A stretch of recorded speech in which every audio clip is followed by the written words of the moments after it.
बोल साचे दरबार की जय। जयकारा शेरा वाली दा। हरे कृष्णा भक्तों, जय माता दी। कैसे हो आप सब? आशा करती हूँ कि आप सब अच्छे होंगे। तो स्वागत है हमारा एक और नए वीडियो में कि नवरात्र की पूजा हम सरल विधि से कैसे करें बिना अखंड ज्योति के। अगर आप करना चाहते हैं तो भी मैं आपको बता दूंगी किस तरीके से आपको करना है बिना जुआरे बोए। किस तरीके से हमें नवरात्र की सरल पूजा विधि जो है करनी है। जैसे कि आप ऑफिस में काम करते हैं या फिर आप शिक्षिका हैं या फिर कहीं भी आप जॉब करते हैं और उतना समय नहीं होता है, घर को छोड़कर भी जाना पड़ता है, तो हमें किस तरीके से जो है माता रानी की पूजा करनी है तो आइए जानते हैं। तो सबसे पहले हम जहाँ पर भी जो चौकी लगाएंगे वहाँ पर साफ सफाई कर लेंगे। इसके बाद स्वास्तिक बना लेंगे, वहाँ पे पटाया चौकी लगा देंगे। उस पर आप जो है लाल कपड़ा बिछाइएगा। तो मैं यहाँ पर चुनरिया बिछा दे रही हूँ और माता का आसन लगा दे रही हूँ। आप गुलाबी कपड़ा भी यूज कर सकते हैं या फिर आप पीला भी यूज कर सकते हैं। अभी यहाँ पर हम चावल और पुष्प का आसन दे करके जो है माता रानी की तस्वीर को यहाँ पर, या फिर आपके पास मूर्ति है या पीतल या चांदी की या फिर आप मिट्टी की है तो आप यहाँ पर स्थापित कर सकते हैं। अब अगर आप कलश स्थापना करना चाहते हैं तो कलश लीजिएगा, उसमें गंगा जल डालिएगा। इसके बाद उसमें जो है साफ जल भरिएगा।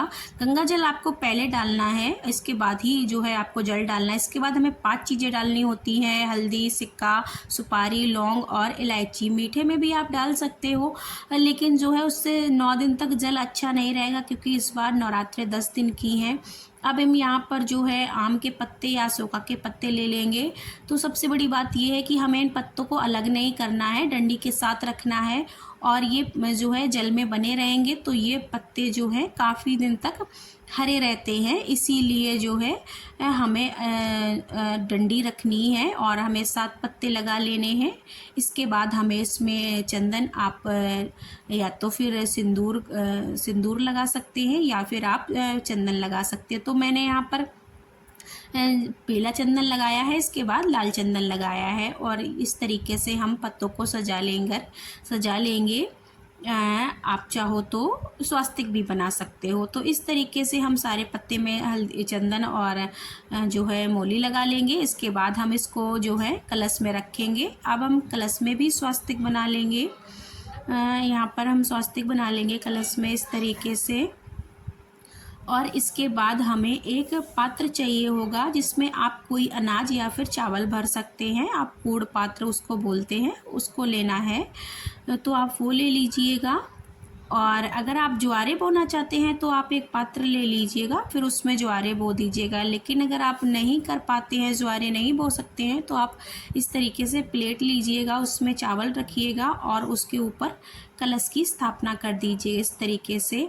अभी हमें एक पात्र ऊपर रखना है चावल से भरा हुआ। ये मैंने रंगीन चावल लिए हैं, आप चाहो तो सफ़ेद चावल ले सकते हो। तो इस तरीके से अब हम एक नारियल लेंगे, उसमें हम कलावा लपेटेंगे। याद रखिए कलावा हमें 9 बार लपेटना है, 5 या 7 बार नहीं लपेटना है।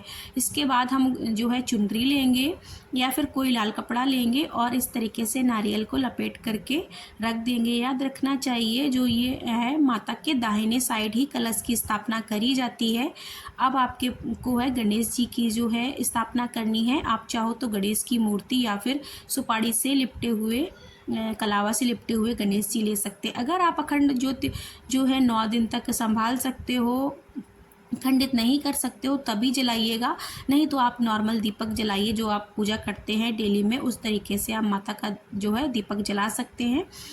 या फिर आप जो है अखंड ज्योत जला सकते हैं। तो ये जो दीपक है घी का दीपक या फिर तिल के तेल से हमें जलाना है, तो इसको हम बीचों बीच रखते हैं माता के।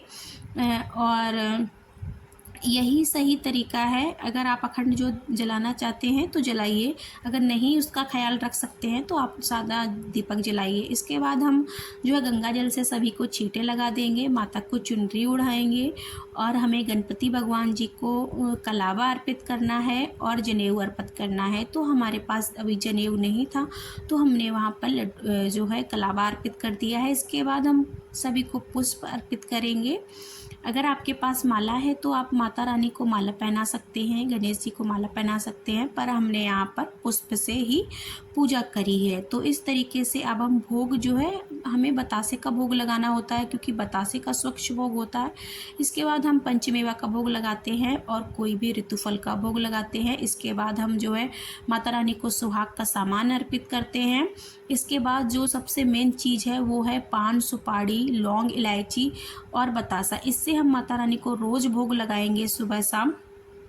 और इस तरीके से हम जो है, देखिए यहाँ पर गणेश भगवान जी को और माता रानी को दोनों लोगों को पान से हम जो है भोग लगा देंगे। ये हमें रोज़ लगाना है, आप कोई भोग लगाएं या ना लगाएं, लेकिन पान, सुपारी और ये सब चीज़ें जो है रख करके हमें भोग लगा देना है। इसके बाद हम सभी को तिलक कर देंगे। और याद रखिएगा, आप माता रानी को सिंदूर से ही तिलक करिएगा और गणेश जी को जो है आप चंदन से तिलक करिएगा। और यहाँ पर हम दीपक का भी पूजन साथ साथ में कर लेंगे। अब हमें एक लोटा जल चाहिए होगा क्योंकि हम जो है दुर्गा का व्रत कर रहे हैं, दुर्गा चालीसा पाठ करेंगे, दुर्गा माता की कथा सुनेंगे। तो इसके लिए हमें एक लोटा जल ज़रूर रख लेना है। इसके बाद हमें दक्षिणा रख लेनी है। दक्षिणा अपनी श्रद्धा के अनुसार अर्पित करिएगा। आप कपड़ा अर्पित करना चाहते हैं तो वो भी अर्पित कर सकते हैं। इसके बाद हमें एक दीपक लेना है अलग से, जिसमें हम कपूर जलाएंगे। कपूर में हमें 2 लौंग, 2 इलायची का जो है जला करके माता की आरती करनी होती है। तो हमें अलग से एक दीपक चाहिए होगा जिसे हम जो है कपूर जलाने के लिए। तो इसमें हमें लौंग और कपूर का दीपक धुआं जो है अपने माता रानी को करना है। इसके बाद हमें माता रानी की आरती करनी है। अब जो भी आरती माता रानी की गाते हैं, आती है जो भी आपको, वो आप आरती कर लीजिएगा। और यहाँ पर आप चाहो तो मेन दीपक जो है, जो जलाया है, प्रज्वलित किया है, उससे भी आप जो है आरती कर सकते हैं। अच्छे से धूप दीप जला करके आरती कर सकते हैं। और अगर आपने अखंड जोत जलाई है तो उसको नहीं छुआ जाता है, बिल्कुल भी उसको स्थापित रखा जाता है। उसके लिए आपको अलग से दीपक जलाना पड़ता है। तो यहाँ पर इस तरीके से हमें सरल विधि से माता रानी की मैंने पूजा कर ली है। इसके बाद हम थोड़ा सा जल लेंगे और चौकी के आसपास छोड़ देंगे। तो ये बहुत ही सरल विधि से पूजा बताई थी मैंने। अब हम हाथ जोड़कर माता रानी से अपनी पूजा में रही कमियों के लिए माफ़ी मांग लेंगे और माता रानी से आशीर्वाद ले लेंगे। ये बहुत ज़रूरी होता है। तो आज के वीडियो आपको ये जानकारी कैसी लगी हमें कमेंट करके ज़रूर बताइएगा। और आप सभी को नवरात्र की बहुत बहुत बहुत सारी शुभकामनाएं। सभी को राधे राधे, जय माता दी।